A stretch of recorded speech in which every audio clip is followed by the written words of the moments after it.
Y'all, I did something I thought I'd never do. I went out and bought a Harley Davidson. Here's my review of the Harley Davidson Road Glide Special.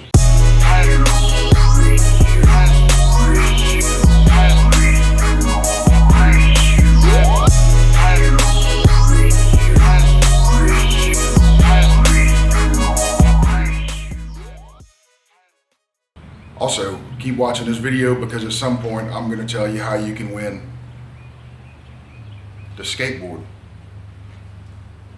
I painted it. I was going to do a video on it, but then it became late and a little bit too involved, and I was having camera problems and all kind of other stuff. So I just went ahead and painted it, and it's done in a panel job, real nice House of Color cobalt blue, and metal flake and everything else. It's pretty cool. So stick around and you'll find out how to win it. Now let's get on the bike. Know that the ride or die. I keep waiting on my seat, boy. Know that the ride or die. I keep waiting on my seat, boy. Then we hustle, but the night. Waiting on my seat, boy. Know that the ride or die. All right, everybody. What is up? So this is my 2015 Harley Davidson Road Glide Special. I bought this bike a couple months ago. December. It is now March 1st today. It had 9,300 miles or so on it, I think. I want to say something like that. So first, let me go ahead and say that me and my girlfriend, mainly my girlfriend, and it gave me a good reason. We decided that after we went to Arkansas on my Kawasaki Vulcan 1500 that we were in need of a better bike for touring. Now that is not to say that the Vulcan 1500 is not a good bike, but I weighed my options and it needed more than what it had. It needed more in the area of gearing and power and pulling power and luggage and seating and just generally everything. It wasn't the right fit for us. So it came down to Road Glide or a Kawasaki Vulcan Vaquero. The thing that turned me off of the Vaquero is because I'm a big guy, I prefer to test ride bikes, and long story short, they wouldn't let me test ride one. They also had none in any dealerships, and I could only order it sight unseen, and then if I didn't like it, then, well, you know, I was stuck with it. So I went the Harley Davidson route. I went and found me one that I liked, and I have to say I'm very, very pleased with it.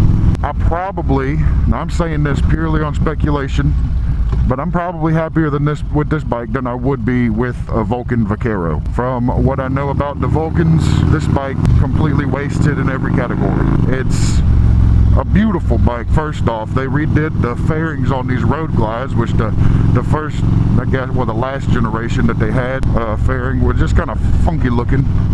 In my opinion, it was too rounded. This one's a little more aggressive. It looks really nice. It's very comfortable. It has plenty of power. This one's got the 103. It has cams in it. I don't know what cams they are or anything like that, but it is cammed. It's a very strong running bike. It feels really nice, and I absolutely love it. Right in the dash, it's got entertainment system with navigation. Anything around that you could ever want to know where anything is, basically, is right there in this. They have the map, points of interest. You can put in where you're going, look for a dealership, emergency services, whatever. I only have a couple of complaints. Complaint number one, because everybody wants to know first what they're not going to like about a motorcycle. So the floorboards sit too far back and too far in. My foot's riding up against the shifter. I can feel it vibrating down there, and my heel is on the heel shifter. It's very, very uncomfortable, and you move your foot and you bump in the shifter, and I don't like it. I would say that's probably specific to me, but I don't think that it is, considering that one of my friends just got a Road King and has the same problem, and he's a few inches shorter than me and has the same problem. He had to get extensions, which is the good thing. They do sell extension kits for that for anywhere between 30 to, you know, 80 bucks, depending on who you go with. My second complaint does have to do with my size. This bike, they market for bigger people. I had the stock seat on here. Felt like I was up here, and way sitting on the tank, it wasn't comfortable for me. I'm 6'5", 300 and something pounds, 320 pounds or so. So for someone smaller, I imagine it wouldn't be that much of a problem. But for me, if you're a bigger dude, you're probably going to want to go with something like the seat that I have. This is the LaPera Daddy Longlegs seat. My last complaint really is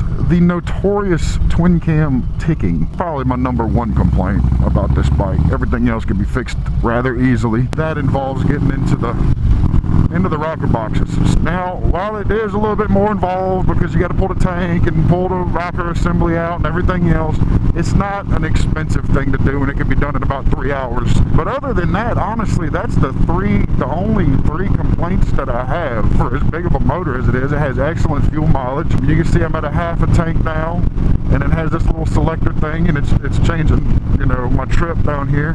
My range is 130 miles on a half a tank of gas. It sounds awesome. And you have all the information that you need about the bike in here. The only thing, I guess it'd be one of the other cons that you don't have, see, you have oil pressure. There's no temperature gauges. Now this is an air-cooled motor, and it seems to me like you would probably want a temperature gauge on this bike. You can put one, which I plan on doing. It seems like it should come with it, but like I said, overall, it's a good bike. Now before I go any further, I'll tell you how you get that skateboard from the beginning of the video. If you liked it, if you want it, go ahead and thumbs up this video and subscribe. That's all you got to do. Whenever we get back from Key West, probably on the 3rd, I'm going to put everybody's name into a hat who liked this video, and then randomly draw one, and whoever gets it gets the skateboard. Also, if you would like to know how to paint like that paint job's called a panel job, let me know in the comments, and I'll go ahead and make a video probably on another skateboard because they're easy. I'll explain that in that video, and I'll show you how to do it. So now back to this bike. As far as handling, this bike handles very well for its size. You can see, I mean, I could do the little cone test and get really into it. You can, as they say, dip it. All the cool kids say it anyway. But it's a really smooth handling bike. And the reason for that is because of this fixed fairing. The fairing is not mounted to the forks or the triple trees in any kind of way. So what you have is, you don't have that weight. You don't have that weight in the front end that you would on a regular touring bike. A lot of people say that they couldn't ride the Road Glide because the headlight doesn't move with the handlebars. My reply to that is kind of like in your car, except you don't have that wide range of view. You're out in the open on a motorcycle, you can see everything. And plus the headlight on this thing's pretty good. The high beam leaves, once again, leaves something to be desired, but it does its job, and it does brighten up the road a little bit. Okay, so I'm going to give this bike an 8 out of 10. Now hold on before you're all like, oh well, he's just some guy who's been riding metric bikes and he doesn't like Harley Davidsons. I assure you that's incorrect. It would have been correct if you had called me about 4 months ago. Since this bike, I now have a newfound, oh, don't do it, puppy dog.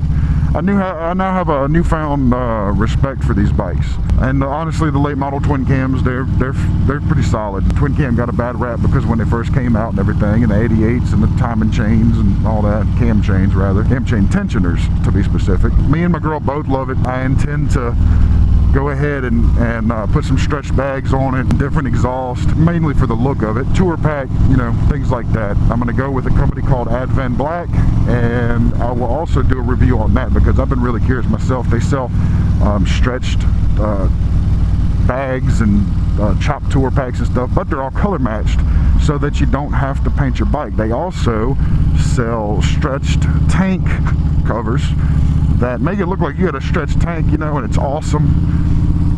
But you don't have to do anything permanent to your bike to put them on there. So I'm definitely going to go ahead and see what that's about. If I like their bags and their tour pack, I'm going to go ahead and get their stretched tank stuff and everything else. So that is my review of the Harley Davidson Road Glide. So if you're thinking about getting one of these, I hope I helped you out.